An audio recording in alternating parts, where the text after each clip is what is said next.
Ce que Moutako Bimsa 57 millions à tirer la poche na ya petite famille na. Ne me provoquez pas. Moïbi le quoi yé na gozate. Mais là nalanda ke na procès na yuka ke moi élégance na goloba. Na félicita ke moi muke nabi Moïbi yango aza mayele. Mais comment on peut avoir des chefs voleurs?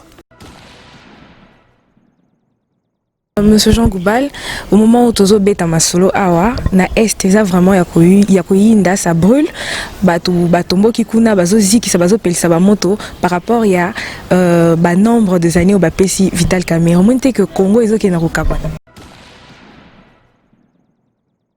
Anatechituka za kitoko belle femme, chituka lobakate belle femme kitoko beauté pétaille, belle femme, belle.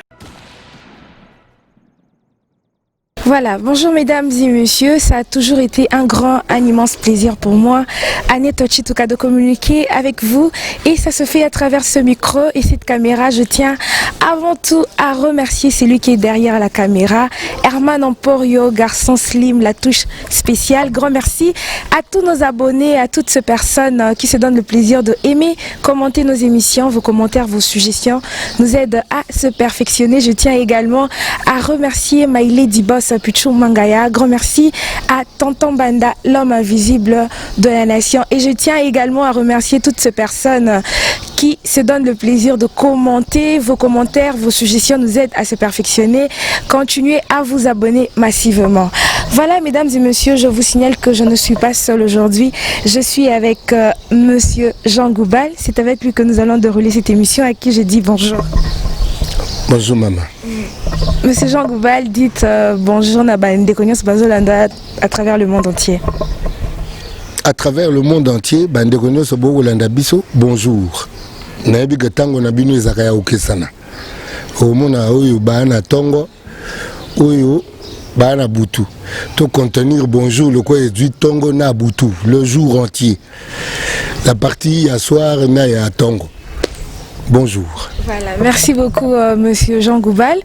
Je tiens également à remercier tonton Chez Chilombo. Grand merci à mon major Francis Akoumou. Monsieur Jean Goubal, bonne santé. Mbokezan à état d'urgence. Comment ça se passe? Santé, ça va. Mais moi, mon cas est allé. Parce que la santé a comme sous-bassement Kolia. Kolia écoute moi manœuvre maman na confinement autofinani estomac pe comme finana so poche finani estomac pe finana kaka. Donc santé na ba ça va. Nangolu ya nkolo po yende mutapesa ngo d'abord. Et puis après l'état a la possibilité à bato Kolia na anu. Kolia est comme moi yombe tango biso toko luka Kolia. Bango ba otonga banda kwa dongi aussi la pete ova na ndako na nzala to ova na ndako na covid ndako covid 19 santé ça va ranguya nzambe et puis toujours que l'état a de la biso solution na likambo etali santé, c'est-à-dire kolia na bakisi na prévision ya kuzwaka covid te entre temps malaria patiki batote ba maladie otoyebi akala etiki pe batote moko yeko bakema. Donc tolingi l'état a na prémonition à propos ya ba maladie nyoso na suite, c'est-à-dire l'état mona avant nali anini pour na pe ya na bokono boete. Voilà. Monsieur Jean Goubal Tomoni, chef de l'État Baki Silisous pour la 4e fois état d'urgence. Donc Bo Canabiso ezo continuer kaka état d'urgence. Liboso ezalaki tozalaki nanu na ba 40 cas, 10 cas, 20, si tozo matalelo to comme ko compter plus de 5000 cas. Est-ce que na moment oyo penza ba kolongo l'état d'urgence po tomoni na bamboka oyo ba cas ya coronavirus ezalaki élevé makasi mais déjà ba komi ko confiné tomoni pe ba football pezongi. Est-ce que tozo yebate na mboka na biso na ninge bazo prolonger pour la 4e fois? Est-ce que solution vraiment remonana? Année ba komi déconfiné. Et le Gonga le Bayango a pas confiné le sous-terre, mokile comment déconfiné, puis au photo finana carte. Parce que le vrai problème, et ça anticipation. Est-ce que recherche scientifique n'a biso elinge bando fonctionner kaka lelo to fonctionner à banda kala ce qui banda kala fonctionne budget nango ezaka nini. Le vrai problème est un problème, il y a communication. Comment est-ce qu'on communique autour de cette pandémie? Est-ce que bah résultat bah eza solo to eza bah résultat moko basé sur des calculs politiques? Ce que ça sur des calculs politiques na bengaka politique et politique ba calcul na bino wana et politique ango. Ce ça ba calcul pendant la recherche scientifique. Alors tant mieux. Mais à quelque chose malheur et bon débat lobaka. Covid-19 on a moni et au sa moto na moto boye boye. Moto na moto akoma ye solo. Akanisaka ba solution na ye na mayele maye mpenza. Tozela kate mondela kanisela biso ni vaccine. Mondela bila malaria na pasi. Asa biso ni vaccine na kinini boni. Alors que awa tozana bato babi mana suki mana diare mana laria mana covid professeur Batangu bayoka kena litoi nini ou bien basala ka ndenge tomoni procès à 100 jours et salamia wabuye mbongo ebimi ya l'état ba maçon bazangite ba nani génie militaire bazangite po bandako ezaki ba militaire na ba policier génie militaire bazangite mabanga ezangite zelo ezangite brique ezangite ciment ezangite boni mbongo ekobima eboke ya mbongo bongo po ekenda na libanais moko pamba libanais yeko maçon te yeko perant boni bakopesa mbongo wana te na bato basaka misala miyango awa tozala na ba génie militaire ya somme bakotunga ndako pe na brique mabele basombi te mabele ezali mabele mazali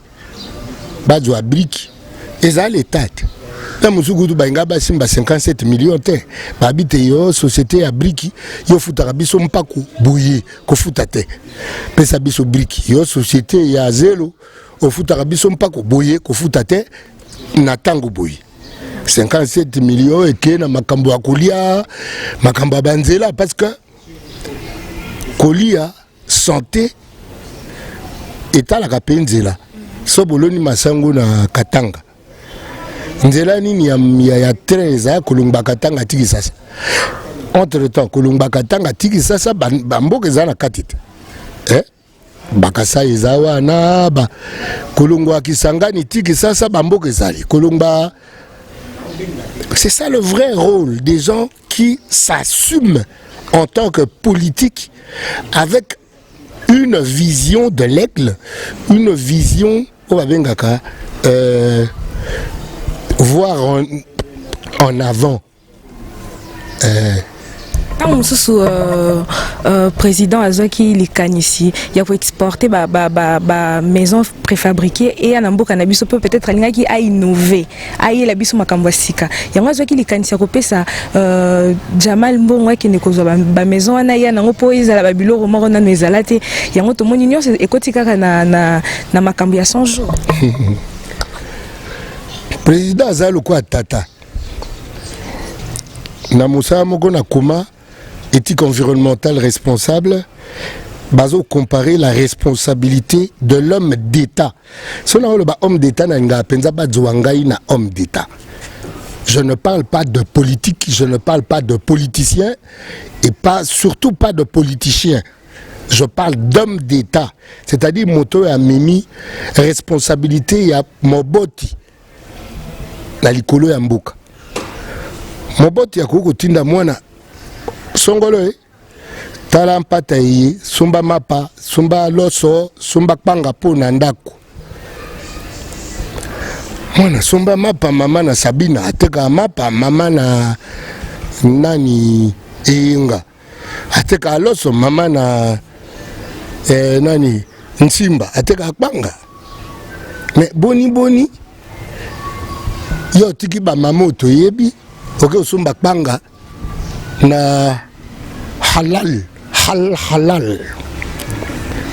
Mombongo ya ba Congolais mokili mobimba bakomo sango na ba Congolais lisuté ka foti na biso na ba konzi na biso po nini bango ba o définir makambulo kwa COP mokonzi asali détail ya projet na yi apesi bana ba kipe lolenge ya kusala ya COP mais moi na bi natia mbongo mingi na libengali ya ngai nasomba ngwanzu nasomba tombola bwaka nasomba biloko ya COP mais tokoloba boni yo ekosa matete tata lobike to somba mapa na boulangerie ya monsieur Fitidis po bakomba ba grec yango wana bato na yebi mindele ya mapa eza ba grec o barbarisi Fitidis boy na boy yo bite mapa ya talo moke peli pa ya solo eza epa ya tata Kadiamba. Ok, na tata Kadiamba bosombi mapa bana pe balei batondi tant mosu pe mpate tikali ezaki kaka mapa e bakisi na akpanga eliko batete soki chef de l'état azaye na projet yo ya kofinana na projet ya chef de l'état oza mpata na yo na yo na bayo non. Voilà, merci beaucoup monsieur Jean Goubal. Bisson Stoyebi que par rapport à l'ambition politique au Lakisaki Bisso, au Sekarta qui m'a mouqué la musique. Mais aujourd'hui, on apprend que aux zones in studio. Est-ce que Nami Karta dit la musique? Qu'est-ce qui est plus politique que la musique? Enfin, la musique, la biso tout ça la gâté oyo. Yakobini sa loketo kaka. Musique ngana su kanisa yakobini sa kama yele. Est-ce que politique est comme la musique est comme déjà politique est un art de gérer la cité. Ce ngana yembi africano assis sur du trésor, tu vis dans la misère. Qui veut piquer ton or t'embrouille dans des guerres. Tu as tout pour être riche, tu fais tout pour vivre pauvre. Naimba ngote. Nazande ya kulimba na lembi ngabi kaka mandanda bui. Mama, oui, ba politicien bazwaka biso le quoi batwa ko distraire bango. Yo ko beta musique politicien atie le kolikola mosusu. Ako mono le quoi Spirou. Ako mono le quoi Tintin. Mais yépe to kanisa ke azana projet de société projet. Yé politicien azana projet ko tia mbongo na libenga mbongo ya l'état. Non. C'est fini ces politiciens-là que l'on va rencontrer pour leur faire plaisir seulement. Faire plaisir avec une réflexion approfondie. Tozolo Obama Kambo. Bango Bawa c'est que Jean Goubala Zakaboui. C'est un très bon comédien. Mais Nasaka comédie n'angaï nagolo Makambo. Jean de La Fontaine. Les habits le corbeau et le renard. Au moins à niveau flatterie, to comme nango. Mais les gens qui défendent tête, il y a parti, ils défendent quoi comme idéologie, quoi comme idée du chef? Aucune idée. On défend des figures. Encore que figure, on peut faire ça présentable. Est-ce que ma figure on ça présentable? On défend des figures, on ne défend pas des idées. Alors, si vous biso, toujours peut l'andatal, tu y es à ton côté, ma cambango peut. Hein? Gare à l'œil qui voit, s'il n'avertit pas les yeux qui ne voient pas qui l'entourent. Les aveugles, c'est quoi un artiste? Un artiste, c'est comme une lumière dans une société. Artiste, c'est quoi prophète? Nabita soko ibaka nzembo alwambo abiba bakomi ko balisa bana na TV. Mais wana tuzana na makambo ba Facebook na ba ordinateur te. Lwambo amunangu na bo artiste boyi. Mais c'est vraiment ça un artiste. Alors à un moment soko tikalika godzela ka ozala artiste ya ba politicien ya miyibi. C'est que yopo komi complice. En fait, est-ce que Bahami Yibi ou bien Bayebi Teko Koudouambongo y a l'état Koutian Ali Benganayo Yangonde Moyibi? Parce que je ne comprends pas que des gens soutiennent ma pratique. Na Oga Batokuna Bago marché pour Attends, on est où là? On est où? Tata Tindi au moins na kenda sombelanga imapa. Mape mononite. Somba soki 12 pas mape yemi balé. Mbongo musu wapi. O wapi papier to signaki. Nga tata na yo na signaka no suba papier. Non, mais c'est un mensonge. Un mensonge d'idiot. Limbi Sangai. Idiot za moto azanga ka ba idée. Soko kanisi toleki baninga na ba idée, mais pesaka pe ba idée za mayele. Voilà, Monsieur Jean Goubal, vous comptez cette fois-ci nous proposer un single, tout un album ou comment? Ngana za langa nzembo, musala nga banzembo. Nasi na komimba nzembo so 4 so 5. Weba ke na kisasa babaka no sala bino single ya 5 nzembo. Single weba teke za le quoi singulier, le particulier. L'un, l'unique. Bon, dans l'unique, dans l'un, Congolais maillé le mingi, mais attaque forte au commande parce que dans l'unique, il y a une pluralité des parties. Maintenant, quand il y a moto, n'a pas si bien réseau, bien battu pour ballon, ça single il y a 5 nzembo. N'a pas si bien réseau bandalero. Pour moto, aza moto. Aza moko maza miso mabale zolo matoi aza pluriel en un ngana usala ngapenate mtu nakolo bana usa single ya 5 nzembo na usa album. Voilà, merci beaucoup Monsieur Jean Goubal. Ce que les gens peuvent retenir de vous, donc Bazos il a déjà album, Eza Nakata Studio, et Zoya. Monsieur Jean Goubal, parlons un peu na déroulement et à procès. J'espère que vous avez suivi le procès, mais j'aimerais bien au Mekampo Kosa et la bus au moins résumer kaka ya procès, Banda et Bandelitina, dernière verdict au EP Samilelo. En fait, je ne fais pas le résumé du procès. Je fais le procès de la société congolaise. Je fais de quoi un livre titre le procès de la société congolaise. Il y a Jean-Paul Yawidi. Je fais le nouvel homme congolais professeur Kamana Nachunzambi et Bakomi. Nous avons besoin d'un nouvel homme.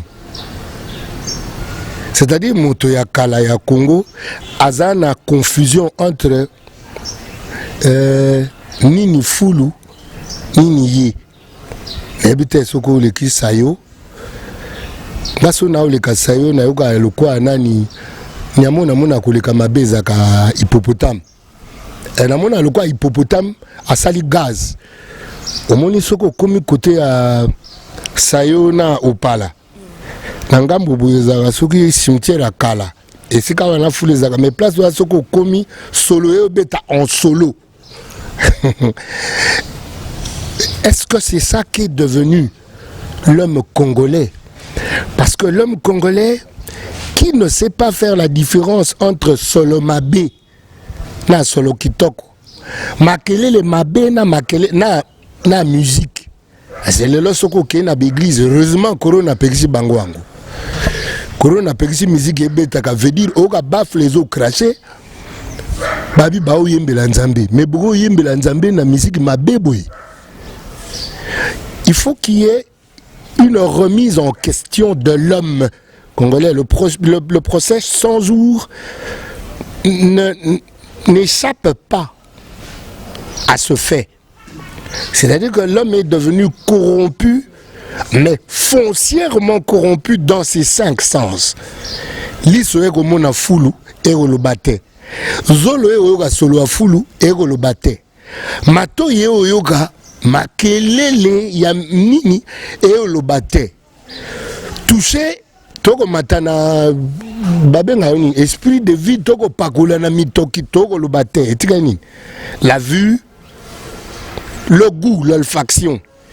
Goût et comment il y a évident. Babi évident badi. Évident badi il paraît na moto batiaka na ba ba mikadi ya ba mère za na règle ba chaussette ba nyonso wana eko tumba évidemment wana siko oye olei. L'homme congolais est corrompu dans les 5 sens. Ils ont résumé, il y a procès wana il y a 100 jours. C'est-à-dire, je vois des gens qui défendent quelqu'un, non pas parce qu'ils ont réfléchi à un fait, mais parce qu'ils ont même appartenance. C'est-à-dire que tous les bateaux écolo moko nanu. Tous les nanu bateaux écolo moko. Batika ndeko nangai écolo nangai. Batika ndeko nangai ya parti nangai. Batika master nangai. Est-ce que nous sommes le Congolais d'émotion ou un Congolais complet d'émotion et de raison?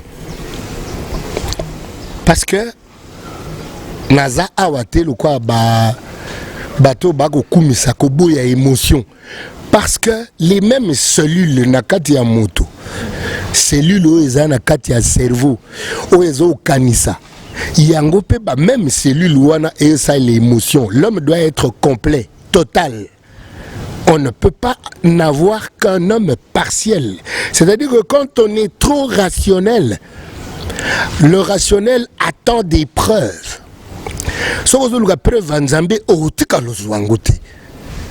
Alors que le chef de l'existence est Nzambe.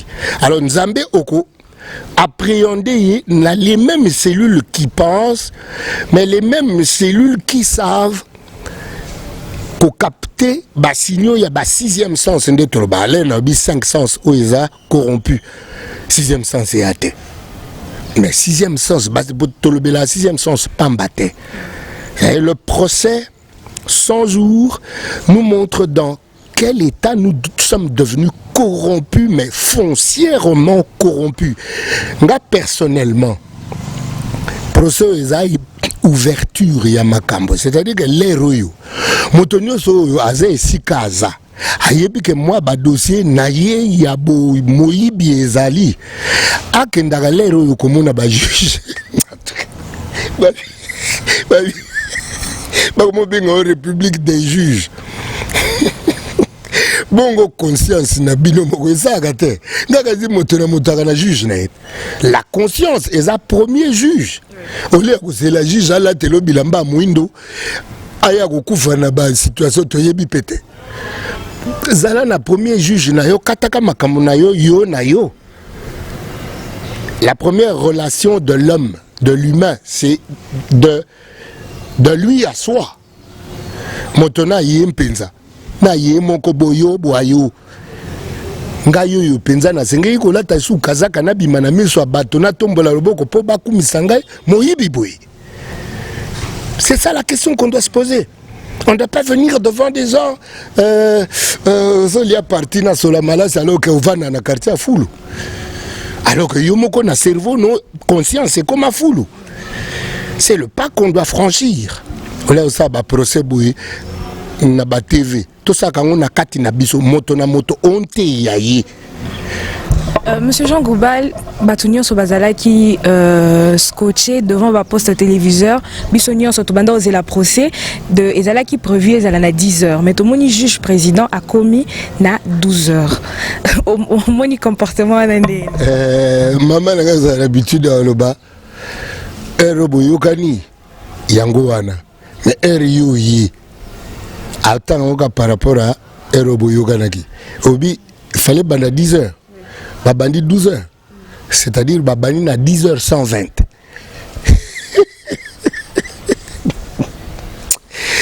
Et là, il faut extirper na kati ya Congolais. Le respect du temps.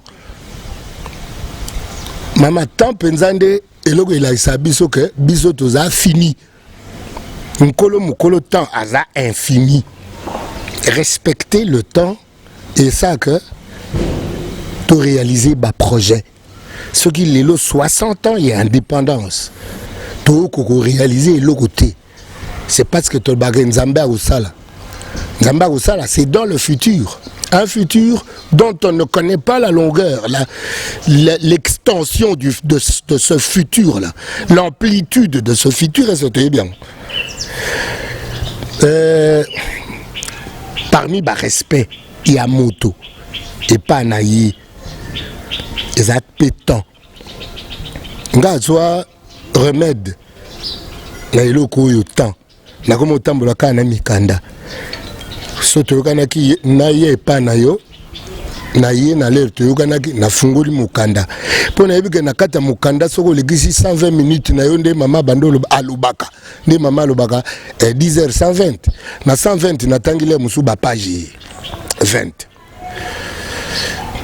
voilà il faut tout comme un niveau il y a respect il y a temps. Voilà, étant que moi Namboka, au moni sentence au Bapesi Vital Kamerhe il y a 20 ans.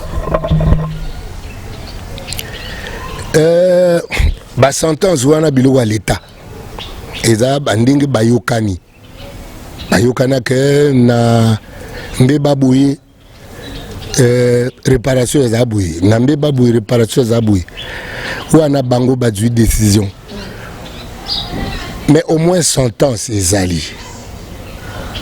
Maman, nga papa nanga betanga pona ka phrase oyo et ça les logoté.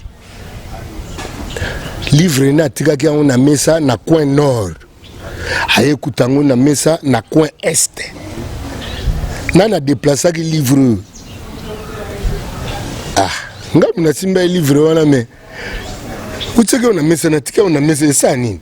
Mbata bon père ando beta mbata te ando kangayo a kangon bu atio atafuno kana misuni manzaka yozokisa ando beta na bolingo pona ko extirper na kati na yo egosala eloko te le egosala eloko te père autu na lobi bon imaginez vis moko na avion bakanga yango awa yo kangi yango te okekanga yango kote oyo avion ekpe ya ebomi bato bana kati so ekpe na mboka ebomana bato bana se ka likolo ya yosala eloko te na yo. C'est-à-dire que si on arrive il y a beaucoup de sa discipline par la justice, par la loi, mais que tant mieux donc. Voilà, Monsieur Jean Goubal, au moment où Tozo beta masolo awa na est eza vraiment yakoyinda ça brûle batombo kikuna bazo ziki ça bazo pelisa ba moto par rapport ya ba nombre de années au bapesi Vital Kamerhe monte que Congo ezoki na kokaba. Est-ce que Congo c'est sangana? Eloko sangana na nute olobe ukenda na kokabwana banda tozo indépendance so mona bato basangani. À part les musu bataki sangani po esika na bangonde Lumumba kendaki motakasa ya kenda kisangani po bangonde on dirait basanganaka en dehors na bangu. Mais c'est ça la primitivité c'est ça yango wana bodongi ya makanisi ya moto koyeba tete ndeko na yo nani ndeko na ngai aza moto kwa sami ne lilingi ya nkolo. Malheureusement bato akote ya bato bomoto bazé belete ba pasteur ba yela cop na liloba ya Nzambe yango na fait beaucoup là baki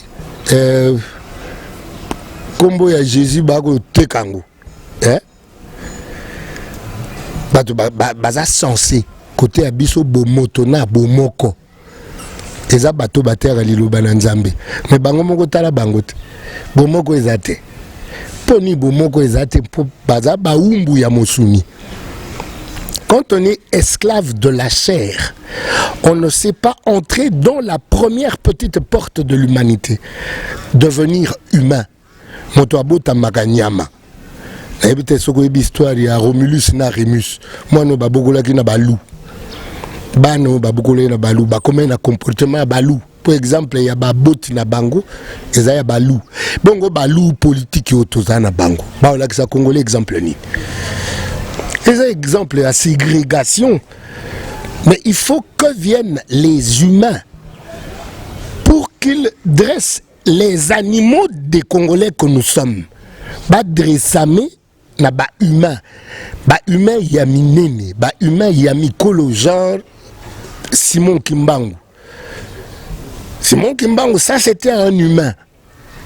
Bato bako dresser les animaux les animaux hommes, les hommes animaux. Bato bako dresser bango za le quoi bato le quoi ba Simon.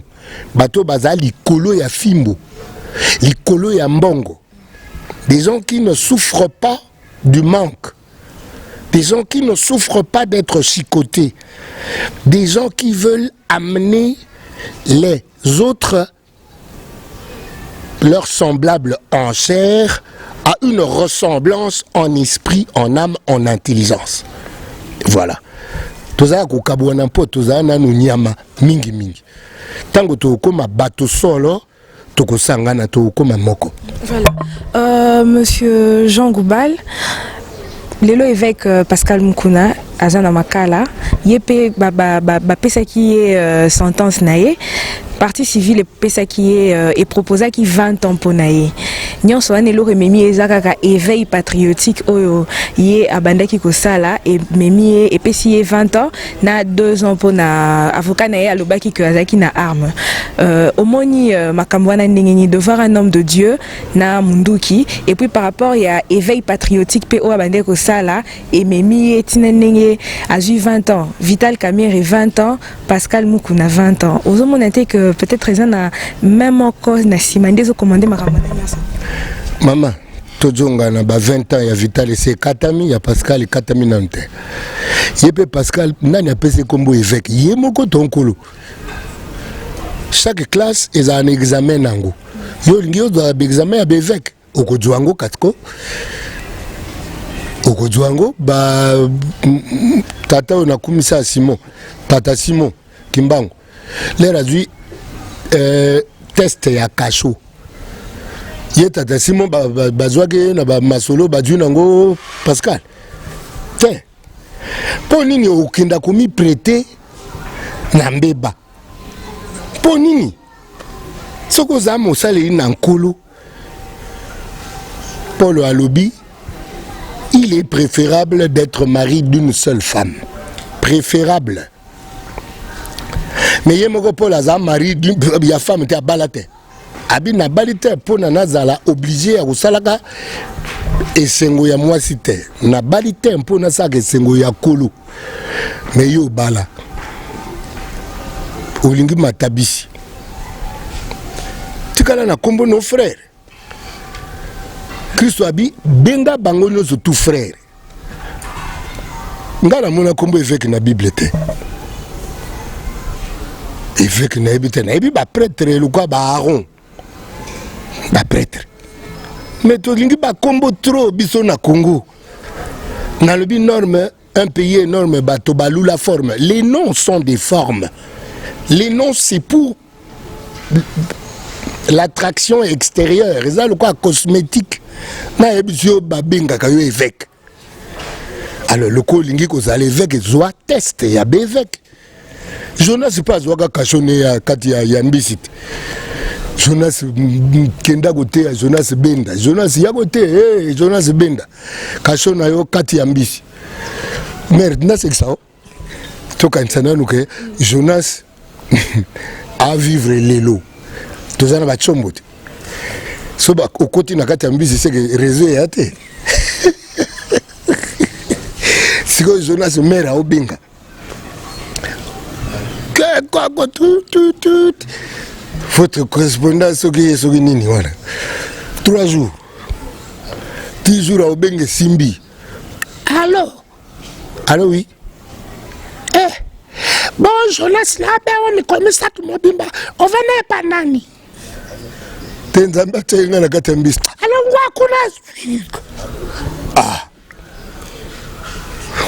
va omoni bakasho nzambe atiaka bato na ye soko olingi oza moto ya nzambe ndima mpe bakasho kristu kutu abetama ye base te ati basala ye na nkolo en tout cas zala mosala ye na nkolo zwa punition oyo eza injuste. Mais ce qui yo moko za mosala ye na nkolo eke bakuti yo na mbeba me baokoto na mbeba ko baokoto na mbeba so bakoteli yo na mbeba déjà zala humble ondimaka napesaki fai zala humble ondimaka napesaki fai nala tindi okende komipesa kombo mosala ye na nkolo oza mosali na nkoloza na fai Yesu Kristo yebisa ba apôtre abi mutu mo tabimaka na koteya na otindela bino elimo kamba bino dans la vérité mosali nzambe na munduki masolo ya minduki wana mere tika masolo ya minduki wana tika bato bakosela bato makambo na dongi penza ngai je n'aime pas trop parler de simulacre wana ya ba piège wana. D'abord des pièges inintelligents. Et ça énerve. Que l'on arrête des gens à cause des pièges inintelligents. C'est-à-dire qu'on se moque de tout un peuple. On se moque de nous. C'est-à-dire que non, comme l'issa c'est bon que nous tiens à lupangu naïe. Toya le baquet. L'issa c'est côté na lupangu. Attends. Ouais, tu es bien côté. Oh babenga ka nani. Un service à renseignement. Les vrais renseignements devaient être au courant 10 ans avant que Corona y a. Bah, renseignement, ça c'est de la honte pour un pays. Non, chef de l'État, na monete mutuana za contre eux, et tout le que les moyens au Kangaï. Non. Ça c'est pas le renseignement du Congo. C'est le renseignement, il y a bâtiment, il y a cerveau dongi. Et je suis contre ça, quoi. Naza contre Kokanga Moto parce que bozo défendre le logo mo bolingo bimisate. Mais je suis aussi contre OK na komila kisa lokwa mosale na nzambe alors que yozana madusu ebele ambe baba ko kotela yo. Voilà. Voilà, monsieur Jean Goubal, na parlement ba député ba sengi baba qui c'est la bango $2000 likola ba salaire bazanango omoni ngondeni. Maman $2000 ya mo moké on s'est arrêté. Normalement, Congo fallait pas foutre à chômeur. Ce que Moutako bimsa 57 millions à la poche na famille. Ne me provoquez pas. $2000 à cerveau à bateau et aux pauvres zana katina bango. Le Congolais est pauvre naturellement. Yanga baba Congo un pays pauvre. Le Congo n'a jamais été un pays pauvre. Normalement, député à 100 000. Chômeur à 10 000. Ce n'est pas parce qu'on a des dirigeants voleurs qu'on doit kokanisa kembongo ya pasi. Congo ya na posa ubenga teke na na pasi. Mboko nini to bano la kotanga kombo nango égal nzala. Éthiopie.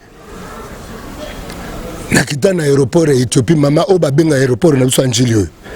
C'est-à-dire que mikate ko tout bien. Mais les gens bakumisa yango par appartenance pour couvrir un vol. Mais comment on peut avoir des chefs voleurs?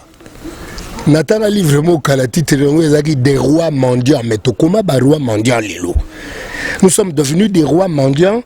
Tous là, FMI sala, FMI ya ozwambongo na Congo. Banque mondiale sala, Banque mondiale ya ozwambongo na Congo. Garçon nani oyo mokonzi ya coronavirus comment Bill Gates. Azwaka koltan wapi?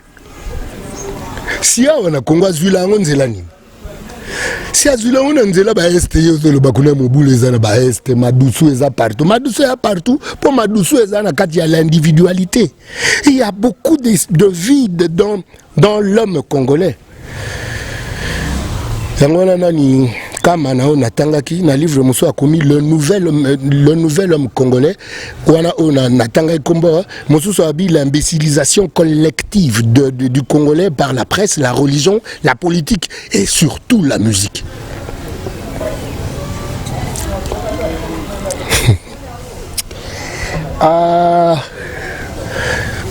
Tout la question, M. Sunamoni. Voilà, mesdames, merci beaucoup, M. Jean Goubal. Comme déjà que je suis dans la émission Nabiso, mais le fait de voir dans le moment où Mbo Cannabis traversé, moment où il y a crise, et ça, Mbo Cannabis, mais le monde entier, et ça, dans un moment où il y a crise, mais les députés, bazo singaba qui ça $2000. Pendant que depuis Bandi, dollar et ça komata, militaire, baza mal payé, enseignant coutou, kolobate. Mais bango bazo singa, likolo ya o baza nango mais ba ki la bango ka communauté que ata ba député, bazo tala lisusu peuple était bango ba comme ka kotala na bango ba famille na bango. Ngai pe naza député. Mais ka solo bara pour na peuple. ngai pe boinde naza député bien que moyibi mokonda zo esika na ngai moyibi pe kaka miyibi baza nani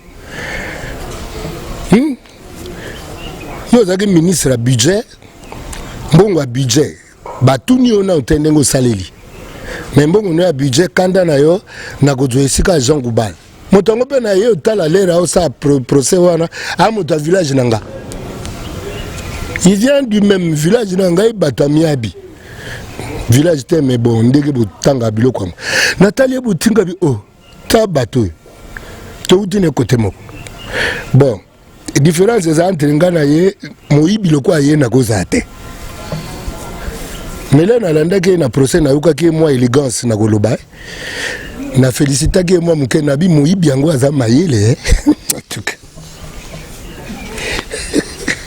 maman na lobaki à que $2000 ezambongo ebelete so to longo to zongisi bambongo à l'état na kater luzolo bambi ndekolo ngai perizo Pericles luzolo tando betane ba guitare na campus abaki 15 milliards et qui m'a qu'est-ce à l'état 15 milliards wana oya tali na nini babenga uni kiyungulu ya moi madusu moyen mais so que venana ki yungula madusu mike a ko te velega bateau ba mi yibi boy non nga $2000 ça me dit rien il y a ko sakanate ça me dit rien il y a ko sakanate en fait le vrai problème nabiso maman nga na kinda concert à Lucky Dubé na Gand pour 2 heures de prestation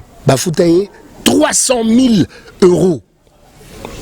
Babi misa 300 000 euros balo Jean Goubal a bête à 2 heures de problème. Maman bago liango na ba ministère. Ah yawe. Problème est à monter, problème est à battre. $2000 c'est rien. Mais c'est rien comme pas possible.